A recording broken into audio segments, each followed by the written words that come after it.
자, 이제 사람에 대한 인물에 대한 평가라는 것이 결국은 그 사람이 어떻게 살아왔는가, 그 사람의 삶의 궤적을 들여다보는 것부터 시작을 해야 됩니다. 지금 이 자리는 장관 후보자에 대한 능력과 자질을 검토하는 자리인데 본의원이 판단하기에는 대한민국의 장관이 되기에는 턱없이 그 자질이 부족하다라고 전 결론을 내리고 있습니다. 세상을 향해서 내뱉는 언사들이 전 지식인이나 대학 교수라고는 도저히 믿기지 않는 수준입니다.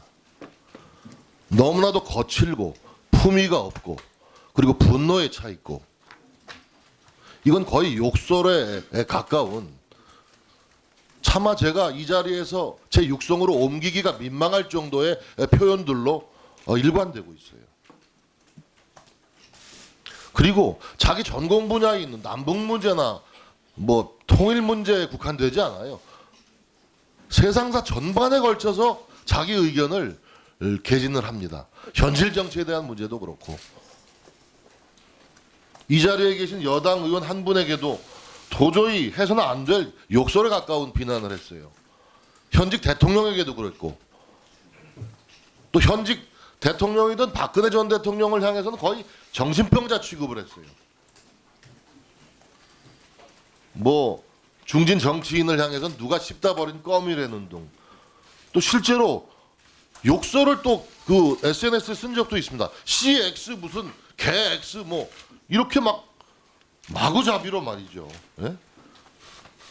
이건 너무나도 저질 발언이고 막말이고 욕설이고 지식인의 발언이라고는 믿기 어려운, 저는 장관 국무위원으로서 자질은 이미 불합격으로 검증이 됐다라고 생각을 합니다.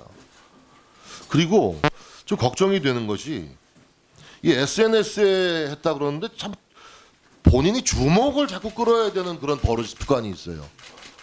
저는 이런 걸 각광증이라고 제가 조어를 만들었는데, 왜 그렇게 통일 문제, 남북 문제 연구하시는 분이 모든 정치 현안에 대해서 그렇게 의견을 개진하고 주목을 끌려고 하는지. 저는 한마디로 이 후보자의 정신 상태를 노말하다고 보지 않습니다. 이거는 이런 사람을 어떻게 장관 후보자로 지명을 하는지, 청와대 인사 검증 시스템, 또 대통령의 인식에 대해서도 매우 유감을 표하지 않을 수 없습니다. 오죽하면 이낙연 총리가 지난주 대정부 질문석상에서 후보자를 향해서 언동이 지나쳤던 것을 알고 있다라고 시인을 했어요. 이게 사과 한마디로 끝날 이야기입니까? 저는 좀 더 현미경 검증을 해봐야겠다. 아마 아무리 이 청문회가 후보자에 대한 문제 제기를 해도 대통령은 임명을 또다시 강행할 것입니다. 그렇게 지금까지 해왔으니까. 그러나 국민들은 지금 이 시각 이 청문회 실황을 똑똑히 보고 있습니다. 장관이 되리라고는 평소에 전혀 생각을 못했겠죠. 그렇죠? 자기가 장관 후보자가 되리라는 것을 조금이라도 예상했으면 어떻게 이런 욕설에 가까운 경박하고 천박한 언사를 일삼았겠습니까? 한마디로 경박하고 천박해요. 대한민국 일국의 국무장관의 언사라고는 도저히 믿을 수가 없어요. 얘기해 보세요.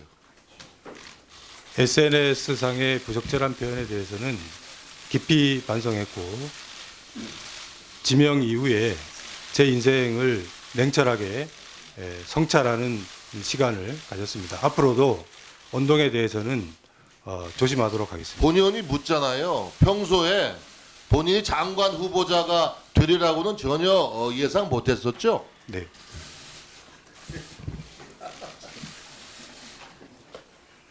그리고 추후에 질의가 계속되겠습니다마는 통일부 장관으로서 북한을 대하는 남북 문제에 임하는 시각과 인식이 너무 북한 편향적입니다.